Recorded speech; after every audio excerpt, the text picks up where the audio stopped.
నాకు ఇష్టమైన దేవుడు వెంకటేశ్వర స్వామి. ఫస్ట్ నుంచి నేను ఏదనుకుంటే అది జరిగేది. అదేంటో నిజంగా మిరాకిలే. ఏదనుకుంటే అది లైఫ్లో పిల్లలు పుట్టడానికి కానీ, నా కెరీర్ బీఈడీ చేస్తాను, నేను బీఈడీ అవ్వడానికి కానీ. అయితే మా ఆయన ఫస్ట్లో నమ్మలేదు. అయితే నేను అన్న మీరు ఏదన్నా అనుకోండి ఖచ్చితంగా అవుతుందన్న. అంటే ఆయన అనుకున్నారనమాట. ఎప్పుడు 10 ఏళ్ల క్రితం, ఎప్పుడో 15 ఏళ్ల క్రితం. ఓకే మనం ఇల్లు కట్టుకుందాము, ఇల్లు కట్టుకుంటే నమ్ముతున్నారు. అనుకోకుండా 10 ఏళ్ల తర్వాత మేము ఇల్లు కొనుక్కున్నాం. అప్పుడు ఆయన నమ్మి అమ్మో అప్పుడు మనం అనుకున్నాం కదా ఎన్ని ఇయర్స్కైనా సరే అయ్యిందా లేదా అని చెప్పి అనుకొని అప్పుడు మళ్ళీ దేవుణ్ణి దర్శించుకోవడానికి వెళ్ళారు, నడిచెక్కారు. మాకైతే చాలా స్వీట్ మెమరీస్. మా పిల్లోడి 10th అవ్వడానికి కానీ నడిచెక్కాము, నలుగురము మాట్లాడుకుంటూ ఎంజాయ్ చేసుకుంటూ భలే ఉంటుంది. అన్నీ ఒక ఎత్తు, వెంకటేశ్వర స్వామి మెట్లు ఎక్కడం ఒక ఎత్తు. చాలా ఎంజాయబుల్గా ఉంటుంది.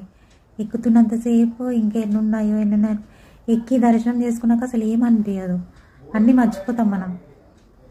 ఒక స్వీట్ మెమరీ లాగా మిగిలిపోతుంది మనకి.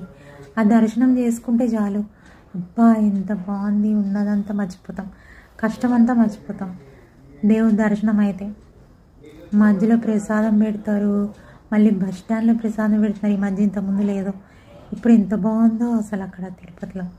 మేము వెళ్ళినప్పుడు కొత్త గవర్నమెంట్ వచ్చాక చాలా బాగుంది. అంతకుముందు జగన్ గవర్నమెంట్లో అంత బాగుండేది కాదు. మళ్ళీ పూర్వ వైభవం వచ్చింది తిరుపతికి. ప్రసాదాలు పెట్టడము అందరికీ బాగుంది, చాలా బాగుంది. అసలు మంచి ఎక్స్పీరియన్స్. సెకండ్ పిల్లోడు పుట్టాక పుట్టి వెంట్రుకలు ఇవ్వడము అట్లా వెళ్ళాము. అన్నీ ఏవి చెప్పబుద్ధి కాదు నాకు, కానీ ఆ తిరుపతి వెంకటేశ్వర స్వామి గురించి అయితే చెప్పబుద్ధి అవుతుంది నాకు. అందుకే వీడియోలో చెప్తున్నా. నాకు హెల్త్ బాగలేనప్పుడు కానీ ఏదనుకుంటే అది అయ్యింది. అవ్వలేదు అంటే ఖచ్చితంగా దేవుడు మనకు అది అవసరం కాదు అని ఇవ్వడు తప్పించి, అదేదో అనుకున్నా అవ్వలేదు అని కాదు. దేవుడిని ఎప్పుడు నిందించకూడదు. మనకి ఇంత ఇస్తున్నాడు అంటే అదంతా దేవుడి వల్లే. మనం బ్రతుకుతున్నామంటే దేవుడి వల్లనే.